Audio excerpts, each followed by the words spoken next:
Welcome in, everyone. It's Tuesday, so that means it's time for It's Official, our weekly podcast. Banner, 5 hot topics. He's Jeff Siegel. I'm Jeremy Plonk from First Bet and Express Bet. For those of you who are watching inside the friendly confines of the first Pegasus World Cup wager guide, welcome in. We hope you're enjoying all the content around Pegasus World Cup. It is Pegasus Week. Jeff Siegel down at Gulfstream Park. The dignitaries and top horses are going to gather for the $3 million main event, part of 3 big races, and I got a feeling they're going to have a heavy influence on our topics this week. Yeah, I mean, it's going to be a great day of racing at Gulfstream Park. We got the $3 million race. Sometimes you get an overwhelming favorite, and it's a good race to watch and all that, it's not really that great of a race because it's not a good gambling race. This race really is. I mean, it's sort of wide open. I mean, I wouldn't be surprised if we have a big long shot. So dive in that one, and several other major stakes races that are challenging as well. I'm really looking forward to Saturday at Gulfstream Park. I'll tell you what, the Jockey's Room is as good as any day, not a Breeders' Cup day, and as good as many Breeders' Cup days. When you talk about Frankie Dettori, Ocean Murphy, David Egan, the international intrigue, the top American pilots that are involved, it is going to be something else down at Gulfstream Park on Saturday. Let's talk about the Pegasus World Cup as our first of 5 topics, and Jeff, pace makes the race is the old axiom in handicapping, but it might really be true in the Pegasus World Cup, where this field of 12, with one also eligible in Castle Chaos, has very interesting early pace dynamics about it. Hoist the Gold, National Treasure, 2 of the horses to really consider, and certainly the 2 to watch early on. This race within a race really is going to impact the result one way or the other. You've got Hoist the Gold, who's coming out of a very fast mile race from the career top 109 win figure when winning the Cigar Mile on the lead. Then you've got National Treasure, who has never won a race in which he didn't make the lead. Right. And these 2 horses have only one chance to win, and that is to beat the other one to the clubhouse turn. Because I don't think Hoist the Gold is going to be sitting second, going a mile and 1/8 and taking his best weapon away, which is his speed. And National Treasure never has won a race in which he didn't make the lead. So who's quicker than who? Who is going to be committed to going to the front? And if they hook up, who among the closers have the best chance, or the stalkers have the best chance of producing the last run? These are questions that, I mean, I'm not really sure where to go on this, Jeremy. I'm not sure how this is going to shape up. Usually when I'm gambling on a race and I have a reasonably decent opinion, I kind of envision what the race shape's going to be, the race flow. Here, I'm not so sure. Now, we don't have a crystal ball, but what we do have is the benefit of race replays, right? We're trying to figure out who's going to make that hop out of the gate, who's going to show intent. And I know you want to take a look at the last start for both of the 2 major pace players in here. National Treasure from the Breeders' Cup Dirt Mile, when he had an outside post position with a short run into the first turn at Santa Anita that day. And then Hoist the Gold, who had an outside post position, but with a long run into the turn in the Cigar Mile. Let's take a look at both of those races. And as we go to the start of the Breeders' Cup Dirt Mile, National Treasure is going to be the 9 horse to the outside of the starting gate here, and we've got him picked out for you. Jeff, take us through this. Well, he's being whipped and driven. I mean, he's running, looking like he's a quarter horse here, and the intent was to get over to make the running into the clubhouse turn. He was absolutely able to do that. Flavien Prat just gunned him to the lead because Bob Baffert couldn't read a racing for him. He knows the horse, and he had to go to the front. On the other hand, Hoist the Gold, who's got plenty of speed, he wasn't sent at all. Now, this might be designed to the fact that there was a long run to that clubhouse turn. He didn't really have to send him. And but Hoist the Gold ran very well in this race without being shoved and pushed on the early stages. He still went fast, 22.2, 44.4, but he's kind of under cruise control. He had the luxury of doing that. Now, I don't think he's going to have the luxury of doing that in this race because the outside horse, I think, is going to be committed to go. And I think, Johnny V is going to have to get into him to make sure that he doesn't get crossed over on. And you tell me, because you know him maybe better than I do, Johnny can do that. He's pretty good, pretty adept with getting his horses to make sure that they are where they need to be. So, again, who's going to be committed? Who's going to blink going into the first turn when they go head and head? Who's going to take back? Who's going to go and continue to go? I don't know. And do you have any insight on that? Because this race could be determined in the first eighth of a mile. I agree, and it might have been determined at the post position draw because Skippy Longstocking, one of the other front running types, drew the 12. They've got to go from out there, right? They've got to hustle a little bit more. But Hoist the Gold in the 4, National Treasure in the 7, and Skippy Longstocking in the 12. With that speed outside, the 4 hole is going to be the perfect spot for John Velasquez on Hoist the Gold, because if you watch Johnny V over the years, one of his favorite moves is when he has the inside speed is to come out into the 3 or 4 path into the clubhouse turn, take everybody out with him a few paths, and then cut the corner. And then he's 2.5 in front with horses running the same speed because he just plays the geometry like a wizard going into the clubhouse turn like that. With no speed to his inside, really, Nimitz classed, couple deep closers inside of him. He can go wherever he wants into that clubhouse turn and not worry about the inside ground and to the inside of him. And Hoist the Gold is probably going to be 3-4 paths wide, trying to take Baffert's horse out, trying to take Safi's horse out into the clubhouse turn, and then cut that corner and maybe 2.5 in front midway on the clubhouse turn. That's what he wants to do in there, Jeff. And I know you like Hoist the Gold a bit in this race as far as our Pegasus World Cup wager guide and some of our picks that we have in there. All the handicappers across the first family of tracks have given their picks for the Pegasus World Cup and the main event race. And I think you know that Hoist the Gold's going to be dangerous in here if he can cut that corner and get the lead onto the backstretch. Well, he's 12-1 in the morning line, so it's a gamble. I am not sure whether Hoist the Gold wants to run 2 turns. He had one prior chance doing it at the fairgrounds in the Mine Shaft last year, named after his sire, by the way, Mine Shaft. And he made the lead and just got run over. On the other hand, in watching his Cigar Mile win, in which he went very fast, earned that giant number, he won by 4.5 lengths, but he wasn't spent at the wire. In fact, he galloped out way in front. I thought maybe he'd be pulled up by the clubhouse turn, but he was just way in front, farther in front, galloping out than he was, at the wire. And pedigree-wise, he should go 1.1 1/8, I would think, and maybe he's just better now than he was about a year ago. So I could see doing. And look, Johnny, he knows the horse. He's ridden him all these times. He's not taking back. He can't possibly take back. The question is, if National Treasure and Pratt, if they see they can't get over and they have to stalk and take back, does that allow Hoist the Gold the breather he needs to keep on going? And can National Treasure show a new dimension, which is to stay stalk and win, because he's never done that. So from a gambling standpoint, if I take 12-1 or whatever I can get on Hoist the Gold, I'll know in the first 22 seconds or so whether I've got any kind of look at all. And if I do, great, it's a good gamble. The other horse I wanted to mention is, you mentioned if these 2 horses hook up, there's a possibility that a stalker could possibly win this. Obviously, someone will pick up the pieces if they commit suicide up front. Who's your best stalker or your best closer? I think First Mission's the best stalker. I think he sits 4th in this race. I think Safi's horse on the outside, Skippy Longstocking, is going to have to go. That forces 3 of them up into the mix.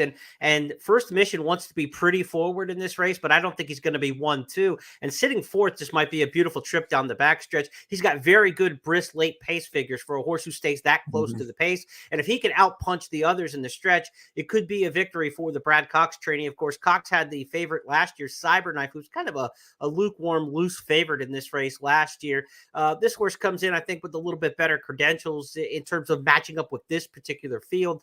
And I think that he's got a shot with First Mission. Senior Buscador is the deep closer. He's got really good late brisk pace figures, but he's going to be coming from the parking lot. And we don't see horses win races at Gulfstream very often, 2-turn routing from the parking lot. So Senior Buscador underneath is a possibility. I know our buddy Eddie Olczek's got an upset pick from Off the Pace, so you're going to have to check out that wager guide, the first Pegasus World Cup wager guide.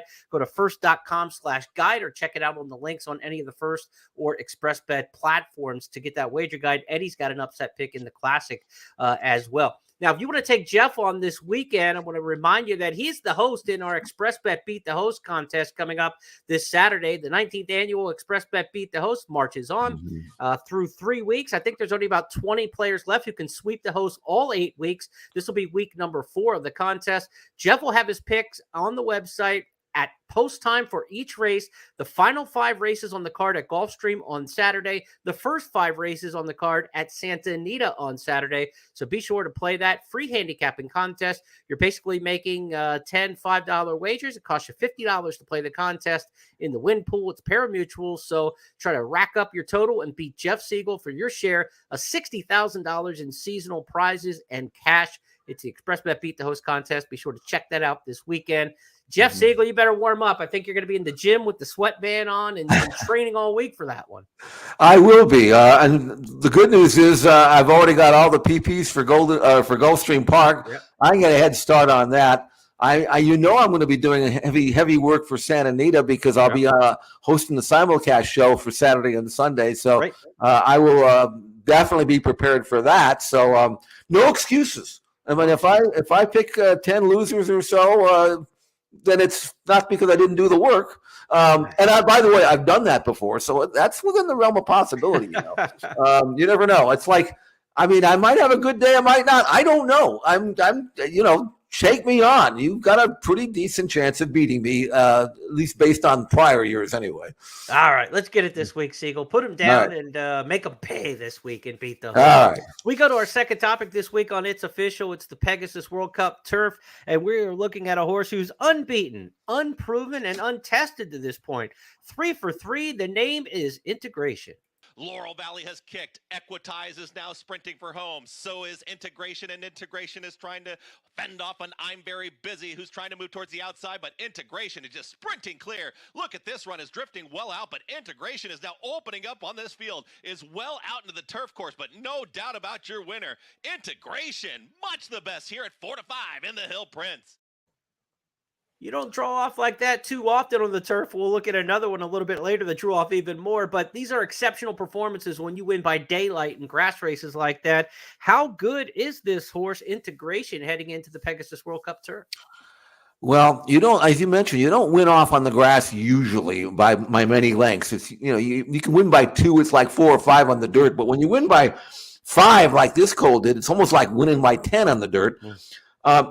He was a $700,000 Saratoga yearling purchase, so he's always been highly regarded. He's obviously a great-looking colt. He was late to the party, didn't start until August 12th of his 3-year-old season. And Shug wouldn't be doing this unless he thought he was up to the task. I think he is. Freshened since November, training well, bullet work at Payson Park just a week ago. Lovely inside draw with great tactical speed. I think he'll be able to adapt to any kind of pace flow. It's just a matter of now stepping up and improving enough to beat the older horses. Based on his buyer numbers, which continue to rise with every start, lightly raced, newly turned 4-year-old, I'm expecting to see him run the race of his life. Okay, I really is. I do believe that it's going to be good enough to beat the field, with maybe the exception of Warm Heart, because she's got the resume that most of these horses would kill for. But in the absence of that, I think Integration likely is the one to beat.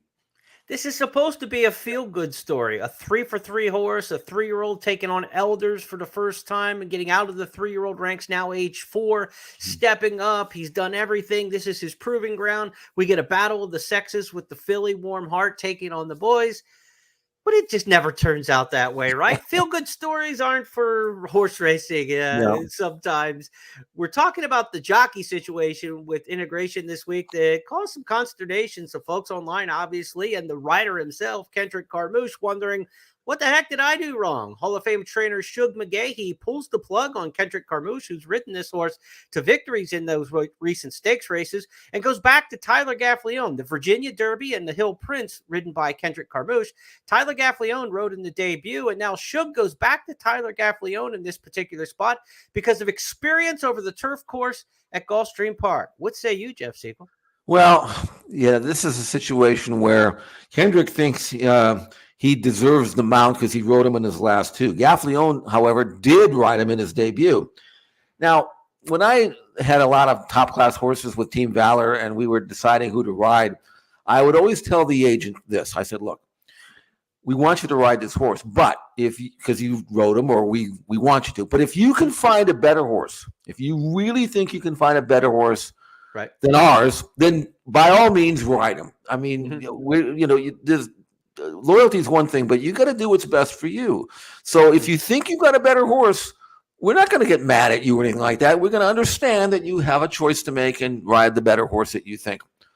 On the other hand, if we can find a better rider, we're going to ride that guy too. So, we're both on the same plane here, Take Right. the best horse that you have. If it's our horse, great. But we're going to do the same thing. If I can get, I know in the old days, if I had Pink Eye or Shoemaker in the room and we could get him, we're going to get him. Okay. Right. Right. Especially since that they started out, and there was kind of more a series of circumstances that landed Kendrick on this horse anyway.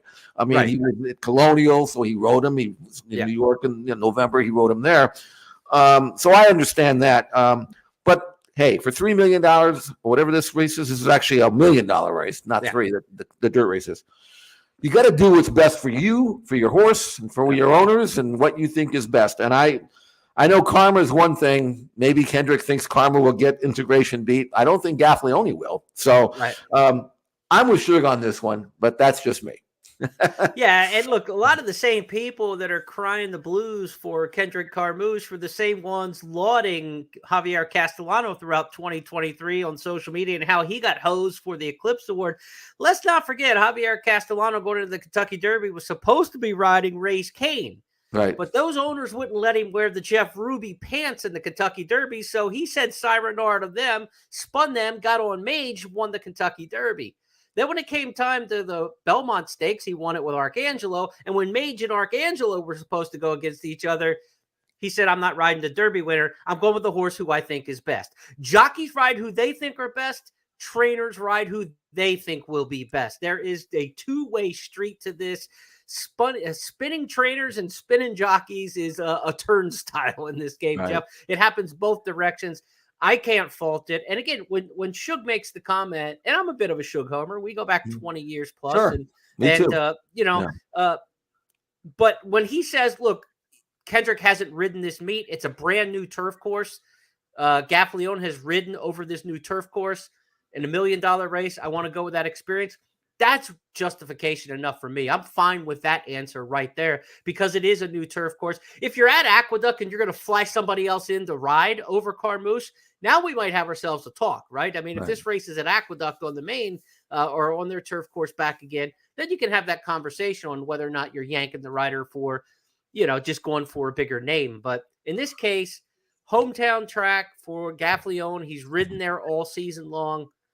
I don't have a problem with it at all. I think they give themselves the best chance to win. And again, just go back to the Javier Castellano saga I guess this year. And it all worked out great for Castellano. I mean, it worked out great, but it didn't work out good for Race Kane's owners in the Kentucky Derby.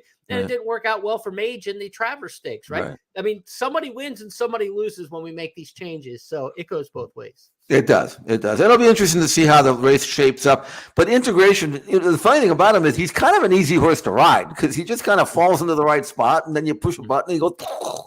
So I'm not sure the jock's going to win or lose this race. But what he may lose it if Warm Heart shows up. But what do you think of her now? I mean, she ran unbelievably well in the Breeders' Cup Filly Mare Turf. When she missed by an actor in Spiral, who came out of the clouds and nailed her. And before that, she was a multiple Group 1 winner. She won the Yorkshire Oaks and top class company. She won at Royal Ascot and the Rillsdale. Maybe the concern I have are twofold here with Jeremy. Here, number one, a mile and eighth is more like a sprint for her. She's more of a mile and a half type mare, and I don't know whether she's going to be caught for speed in this race because there's some fillies in here or some horses in here that can quicken like Integration. And the other thing is, I watched her race in the Hong Kong Vase, and she was very, very well backed in that race. And I checked her time form numbers in that race compared to her previous numbers to see if she was beaten by 3 lengths. Did she run below her form, or did she just come out of a tougher race?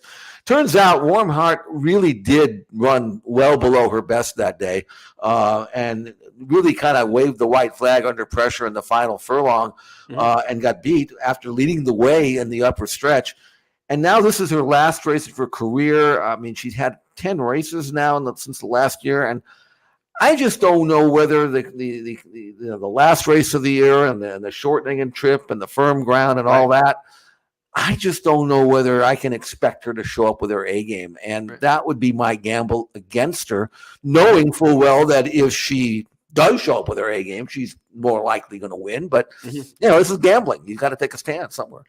Yeah, like with these Aidan O'Brien trainees and these Euros, when we get to Breeders' Cup, we're often saying it's the end of their season in Europe, right? We're already extending them farther than they really on the calendar we're typically used to doing, for decades in Europe. Now you went from the California Breeders' Cup back to Ireland to Hong Kong, back to Ireland, now to Florida. That's a lot going on since the season was supposed to be over for the Europeans. That's a lot since November to now, when they're used to being laid up for the winter. So, it is a lot to ask of her. But on her best, she was awfully good. Let's go back and watch Integrations win, or not Integrations win, but the Filly and Mare Turf runner-up when she got beat by Inspiral. But it was a big-time effort that day from Warm Heart. Laurel Valley has kicked. Equitize is now sprinting for home. So is Integration, and Integration is trying to fend off an I'm Very Busy who's trying. Stayed Occasion edging up alongside in second. Warm Heart waiting for a place to go. Meanwhile, Moira swings up on the outside.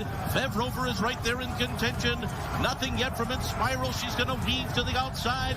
She still has 6 lengths to gain. In Italian to catch. Warm Heart ranges up alongside of her and goes on by. Here comes Inspiral and Moira. Here comes Inspiral after Warm Heart.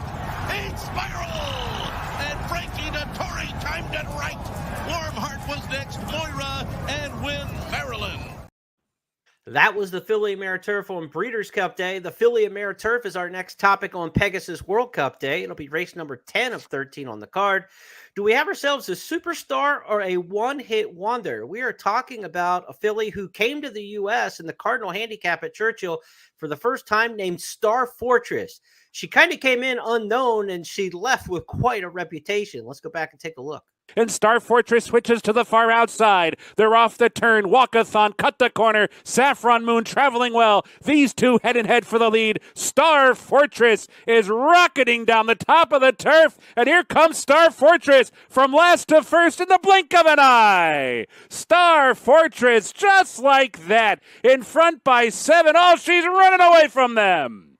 Star Fortress like a rocket down the turf today. All right, you were there, Travis Stone. But I'll tell you, will she repeat that effort, Jeff? This is a big question mark for me as we get to the Filly and Mare Turf on Pegasus World Cup Day. That race was in November. She's had 3 workouts since November. That seems like a very light campaign. I can't imagine, though, they train up to $1 million race with a short horse. So Cherie DeVaux's got to have a plan here. It just seems really light and spread out on the workout tab. Maybe this is a horse that doesn't take to a lot of work. Well, she's from Europe, and, she fired such a big shot in November in that race that we just saw. She hadn't been out since July. So she was like 3 months off. So she clearly can run well fresh. And I'm pretty sure that she doesn't need a lot of work. I mean, most of her breezes probably were galloping out and galloping, and they train them European. And I'm not really worried too much about that. What I am worried about, though, is the shortening from 1 1/8 to 1 1/16 over a fast track, fast turf course. I assume it'll be pretty firm with a short run in from the top of the stretch to the wire. And I looked at her European races because I really wanted to see where that incredible effort came from. She had earned a 104 Beyer number. And I couldn't find a race that was even remotely close to that. I mean, her time form ratings in Europe, and she'd run 7 times. She had a 100 time form rating. What is that? Well, I mean, it's like comparing apples to oranges. But I can tell you the 104 Beyer number would equate to somewhere around a 120. So she ran so much better in that race than she had ever done before. I don't know if she's a one-hit wonder or not, because if she's not, then she's the best turf filly and mare in the country. Let's put it that way.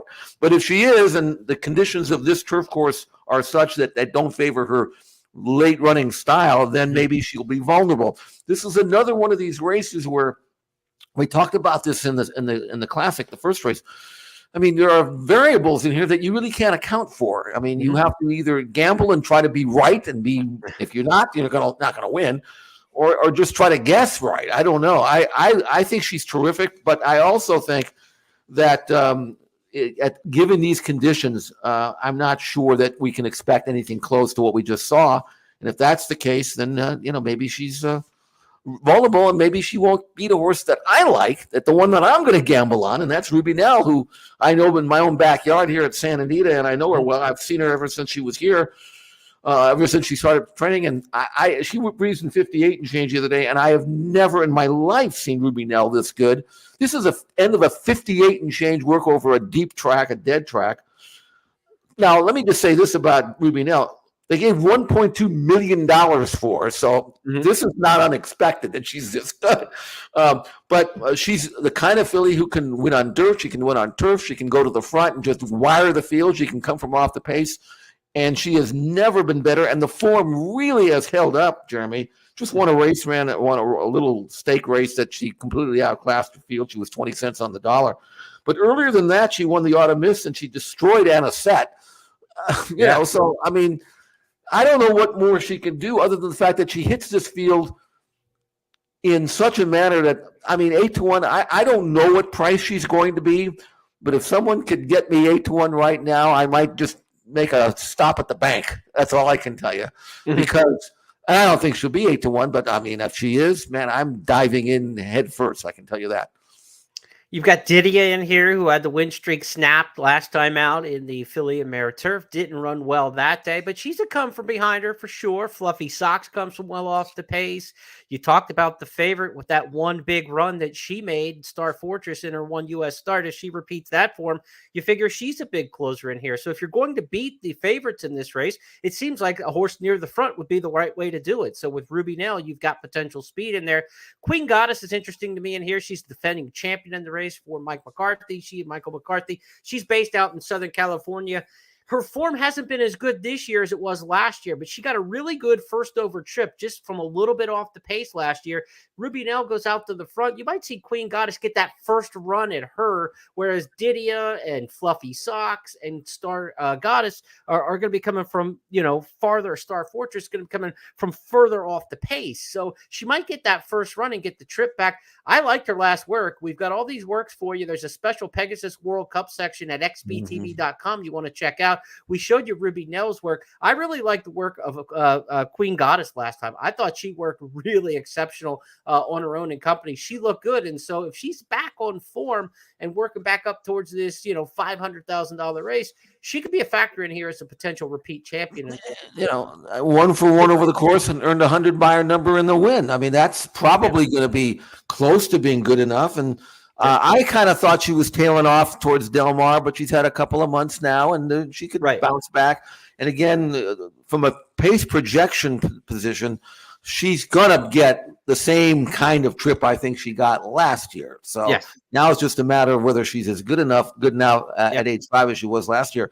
But again, lots of variables here, lots of question marks, and it's really going to be interesting to see Star Fortress, because she comes out of a race and when they went 48-3, 113-4.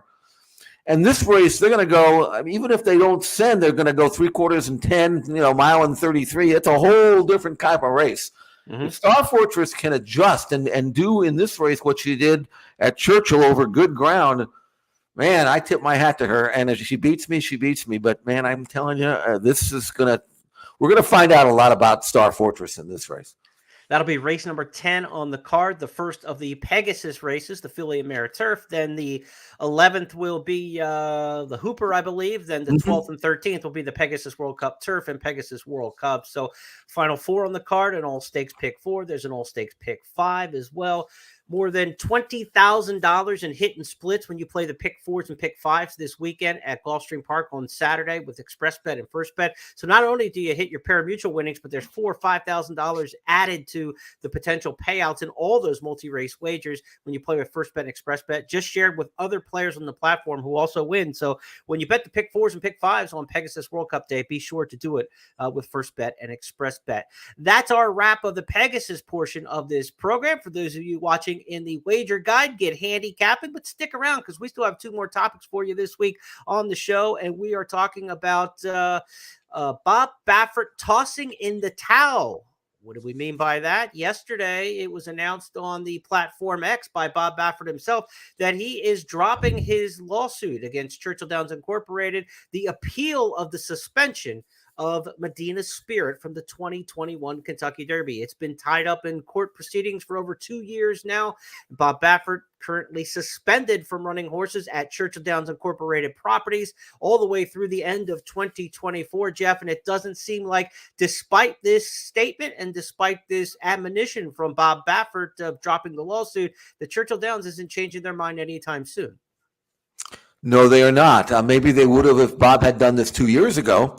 I honestly believe he got bad advice. I think that given the facts that I was able to grasp, right out the initial part of the lawsuit, I said to myself, because I had a reason for saying this, because his Medina Spirit was disqualified for having an illegal drug in his system, and Bob was claiming that it was contaminated or something like that and was accidental, and that's not the point. It never was the point. We lost a big person with a horse named Lady Blessington back in the big 90s, scopolamine, and they proved that it was contaminated. We had nothing to do with it. Richard Mandela had nothing to do with it. It's just one of those things, and we lost a purse of a great stake. So, I mean, the precedent was set that it doesn't matter how it got there. As long as it got there, then you get disqualified. And common sense would have told me, don't mess with this. You're not going to win it. You're just not going to win. And it's Churchill Downs. It's like you can't take them on, and then the ramifications are going to be pretty bad if you do and you lose. And this is what happens. So now he can't run the Derby. They're not backing down. They could ban him for life. It's their race. It's their track. I don't think they will. I think they'll probably let him back in a year, or maybe even next year, but not this year. And he did it this week, maybe hoping that maybe they would, drop the ban and he could get his 3-year-olds in this year.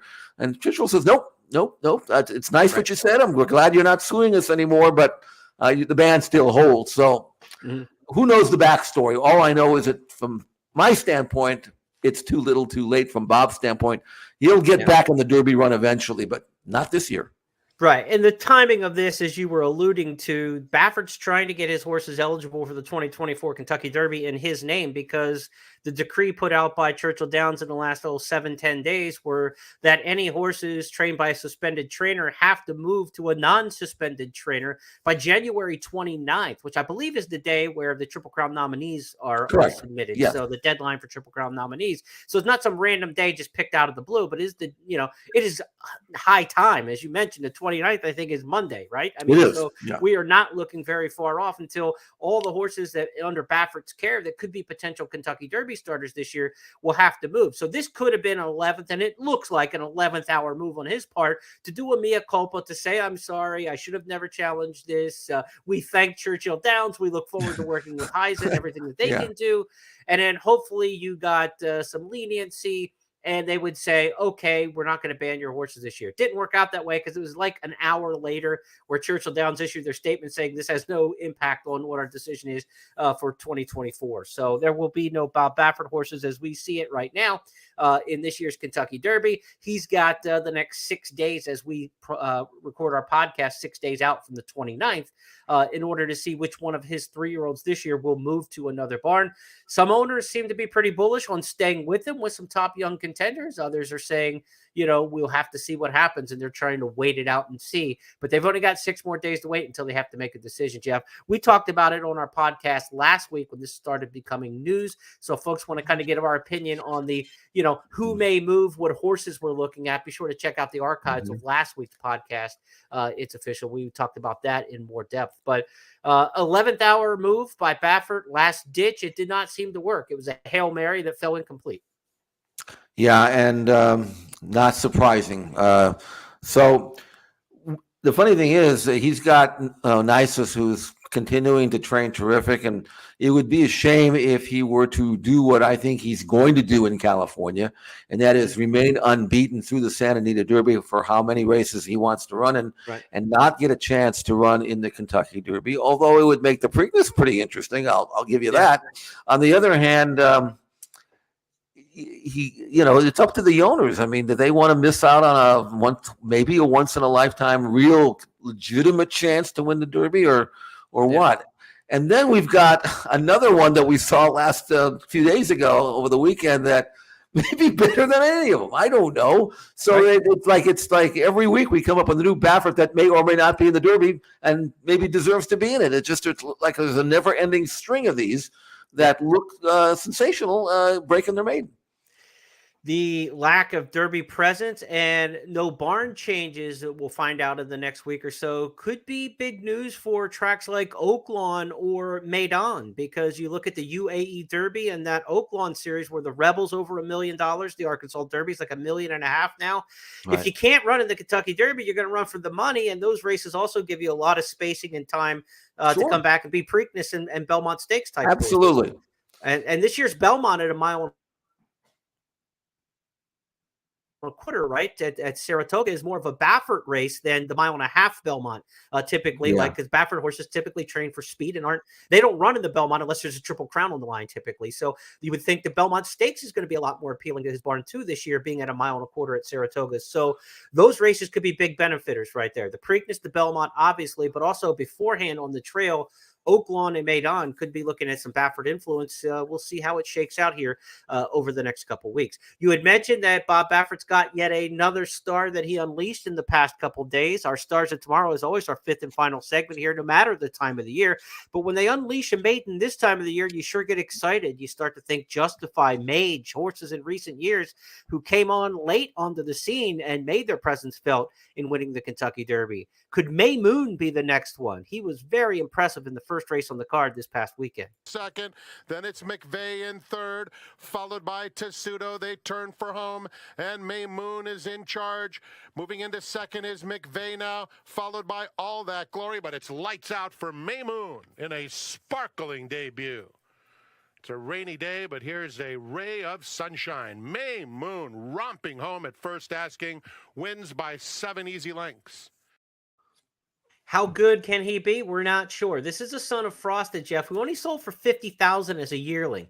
Then he was pinhooked for what, $950, something like that, as a 2-year-old in April of last year. But then you don't see him from April until all the way till January. Usually horses pinhooked and sold for $950 in a 2-year-old sale are back at Del Mar in the summer, right? We're expecting those horses to kind of pay back right away. It was a long time for May Moon to get to the races. The patience paid off, obviously. Same colors, same connections as we're talking about with Medina Spirit. What will they do over the next couple days and over the next couple months? I don't think this colt's going anywhere, Derby or not, Although maybe, who knows? Here's the thing about this. He's by Frosted, so he should run long.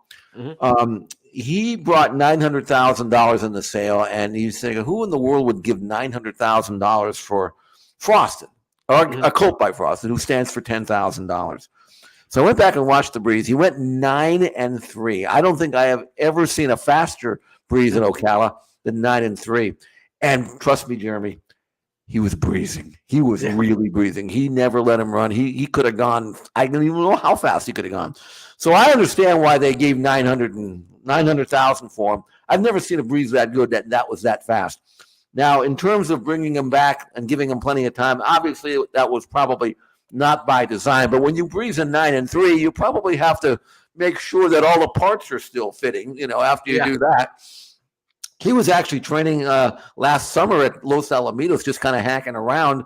And so it took him a while to finally get into the races. But the one thing that we didn't see in that videotape is I watched him train in the morning, and we had his works on XBTV. Really, he was really actually green in the morning. I mean, he was doing all kinds of stupid things. He was lugging in, and I mean, he was fast, but he wasn't doing it the right way. So I was worried that maybe he would make a mistake in his first start, which is one of the reasons why he didn't go off with quite as short a price as he was going to be. He was like almost even money, and these kind of horses would be like 2 to 5 for Baffert, because people like me were afraid that he might jump over the fence or something. Anyway, coming out of the gate, he makes a left-hand turn, crashes into another horse, does all this. The first thing you think about is like, okay, I'm glad I didn't bet this horse, because I knew this was going to happen. All of a sudden, he put his head down, takes off, switches off midway, then gets tripped to at the quarter pole, opens up, and then they take a hold of him again. I mean, he could have won this race. He won by 7.5. He could have won by all rights. He was 15 lengths the best. And he ran fast, 94 Bayer number first time out, not even trying. So that's what $900,000 gets you if you want to buy a horse that breezes in 9-3 like he did. Now, if he'd been by Hidden Mischief or somebody else, he probably would have bought $3 million, Sure. So anyway, I am so intrigued by this Colt Maymoon. I don't know what they're going to do. I don't know what I would do if I owned him. On the one hand, it's not too late to win a Derby this time of the year. Justified did it. On the other hand, you take him away from Baffert, I don't know. So I'm looking forward to the next 6 days. I want to know what's going to happen with these colts because there's so many of them, Nysos being one of them, to see where they end up in 6 days. Well, I wasn't not paying attention to you and checking out my messages. I was actually making a quick search because it dawned on me while we were talking about him could he come back quick enough for the Saudi Derby, a $1.5 million race? And the date is February 24th for that race. So he's got a dead set month in between races. Amir Zadan, the owner here of Medina Spirit, and of course of this horse that we're talking about, Maymoon, running in the Saudi Derby might be of a lot of interest to the connections and a big money race. So like I said, if they want to say, let's get our money now and then worry about Triple Crown races some other time, like, Belmont or, and get to be a 1.25 mile horse by the Preakness or the Belmont, maybe that, a race like that would be in the wheelhouse there. Well, it's a one-turn race, right? Right. It's a one-turn race. Mile. Yeah. So he wouldn't, maybe he's not ready to go 1 1/8, but even if he's not, who would beat him over there for that kind of money? And besides, this is a guy who wants to win there. I mean, he wants to win the races at Saudi Arabia. So it's a flat mile. I hadn't even thought about that. So, yeah. I really hadn't thought about that, but he might say, forget the Derby. Who cares? Let's win this one. Maybe go to Maidan, win that, or maybe bring him back and point for the Preakness and then the Belmont. We'll be champion 3-year-old anyway if we win those two. Who cares about the Derby? So you may not be onto something. I mean, that's not as far-fetched as I originally thought. I mean, to make that jump, but because I don't know who's going over there, and I sure as heck don't know who's already pointing for a race like that. But I wouldn't suspect anybody would beat Maymoon if he went up when it showed up there, even if he's not mentally all ready yet. An intriguing weekend of prospects. We saw the Lecomte Stakes where it was Track Phantom and Nash running 1-2, just like they did in the Gun Runner. On the undercard, the Steve Asmussen Trainee Hall of Fame ran off the screen in a maiden race. He's headed towards the Risen Star now. So a lot of fun on the trail, and maybe a horse who threw his name onto the trail, Maymoon, off of that big debut victory there at Santa Anita. That's a wrap of our 5 topics this week on It's Official. We took you to the Pegasus World Cup and talked about the pace and showed you the early strategy and how it could play out between John Velazquez and the Flavian Pratt aboard 2 of the major players in the early part of the pace for the Pegasus World Cup. We talked about the unbeaten and unproven and untested potential American favorite, Integration, in the Pegasus World Cup turf, but he'll take on the filly Warm Heart from overseas. Is it a superstar or one-hit wonder situation when we talk about Star Fortress? She's the horse to beat in the Pegasus World Cup filly and mare turf.